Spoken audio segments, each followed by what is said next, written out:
Well, Biology 11, can you believe it? This is it, the end of the line.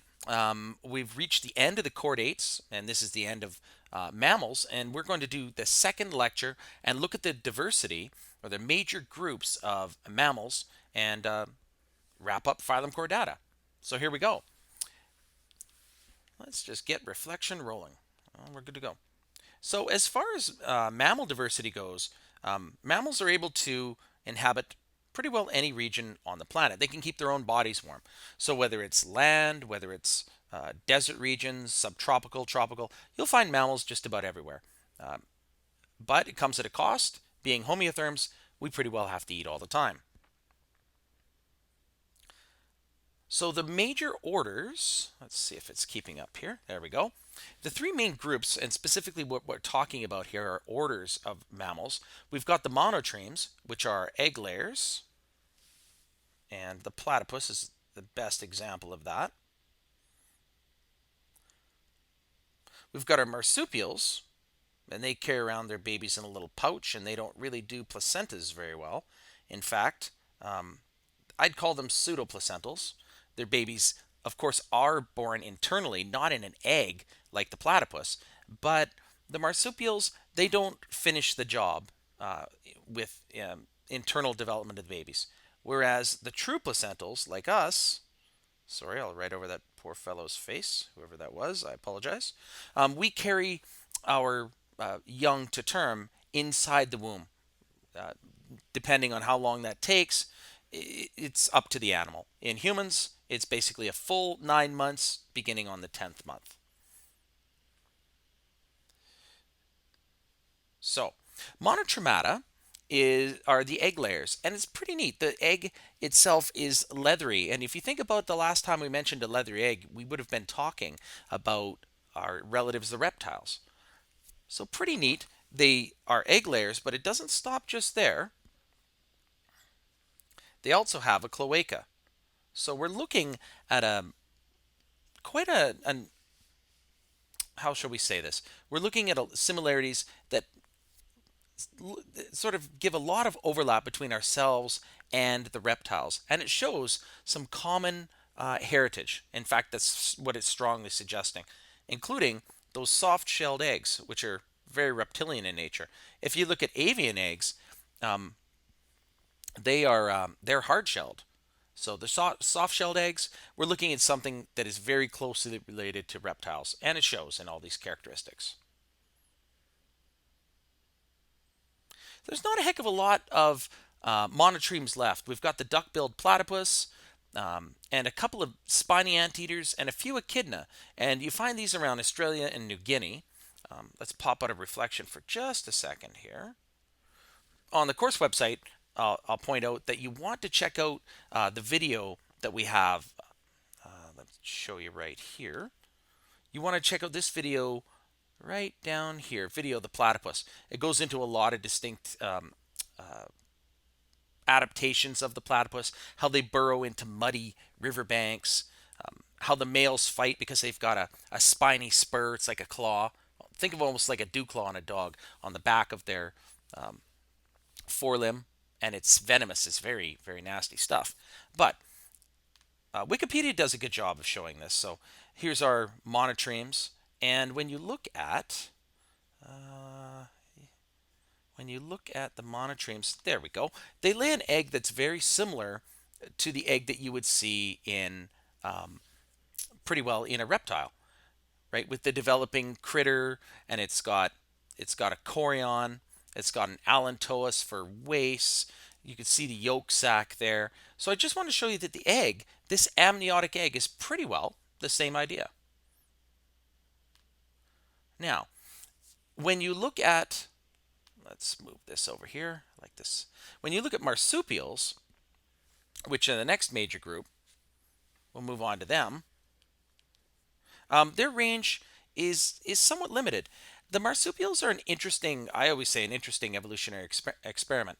They bear their young internally, so they have a placenta, but it's not full term. And when you look at kangaroos in particular, when you see their babies being born, their babies are born in a way in which they're sort of almost born as embryos. That's the only way really to describe it.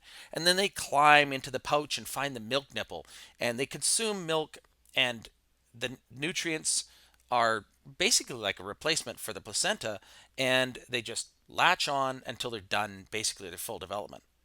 Now, when we look at marsupials, you got to remember that the Earth at one time, you think, if you're familiar with the concept of Pangea, Australia wasn't always connected, or was at one time connected to other land masses. But then it began to more or less float away, an island continent. And when you look at where marsupials are now, they're nowhere near.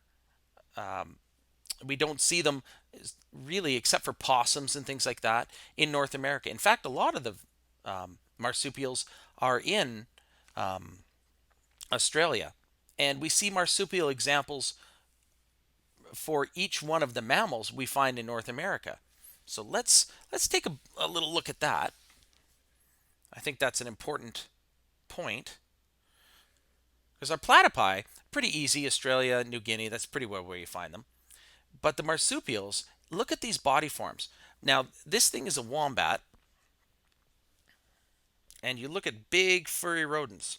And when I look at that body form, I think of things like beavers, when you look at that sort of furry rodent body style.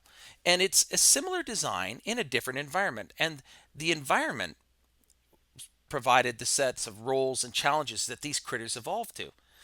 But we have little mice like marsupials, we have squirrel like marsupials, we have mole like marsupials, and it goes on and on. Even fox and wolf like marsupials. Marsupials seem to be the mammalian experiment that you see going on in places like Australia because there wasn't a gene flow with those kind of critters living in Australia. They couldn't interact with mammals in other parts of the world, so they really were in their sort of own little evolutionary incubation chamber. I think that's a good way to put it. And then you've got the placental mammals, also known as the therians. Their formal name. Let's put that in there. Oops.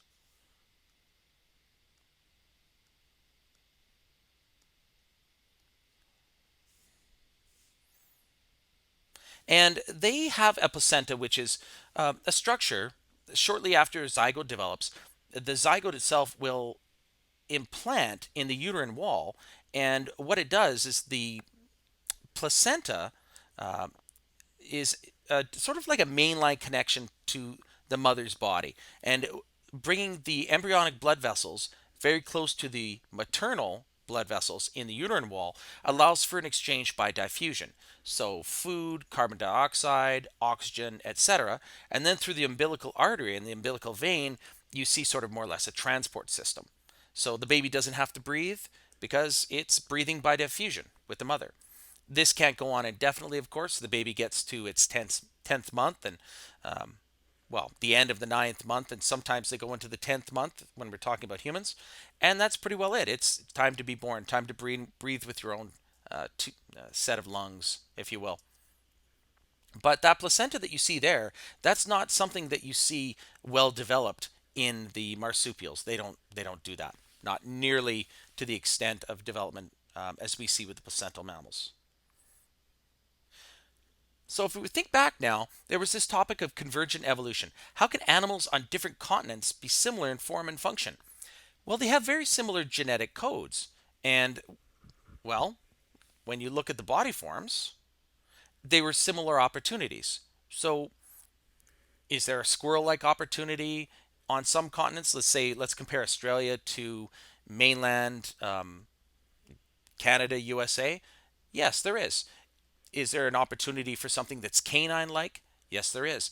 Were there critters in land regions like Australia that had some of this genetic heritage, sort of proto ancestors? Yes, there were.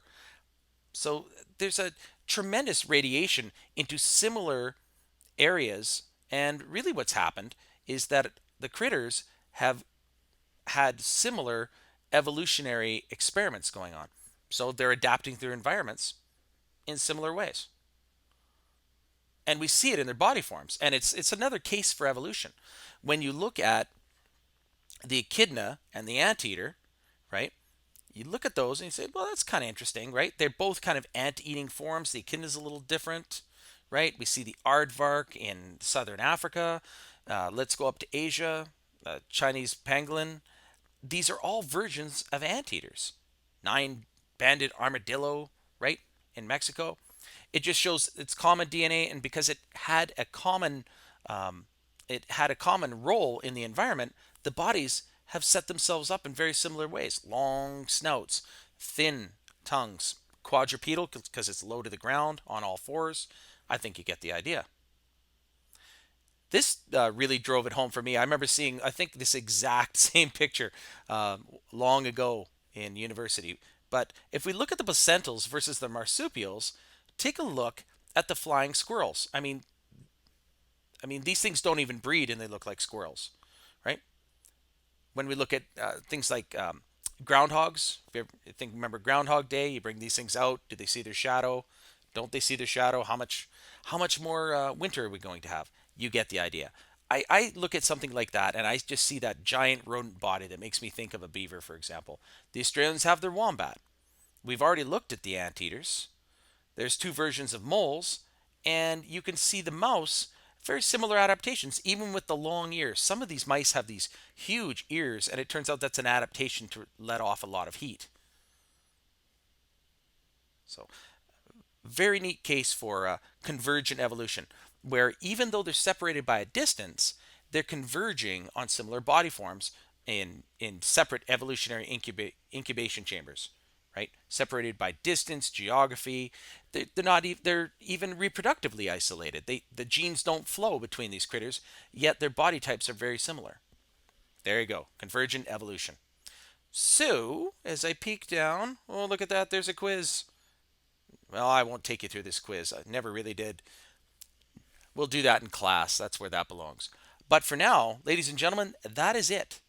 I highly recommend, I highly recommend, if you haven't already, that you go back, there we go, that you go back to the course site and you go through, you can go through any of these topics anytime you want, but there's some really great stuff here that I didn't show. Obviously, I'm not going to show a video of a video. You need to see that kangaroo birth for that pseudoplacental, those little guys. And you need to look at the platypus. I've already mentioned that. You need to see the birth of a baby giraffe. Now, little warning there, they don't exactly bend down to let the baby be born, but there's actually a reason for what you see there. So I'll whet your appetite a little bit and tell you, go and check that out. Okay? And the relative pages, etc., I always lay those out for you to read. So, ladies and gents, it's been a treasure and it's been a slice. That's it. That's my last topic for eCampus Biology 11. Thanks for listening, and hey, have a good one.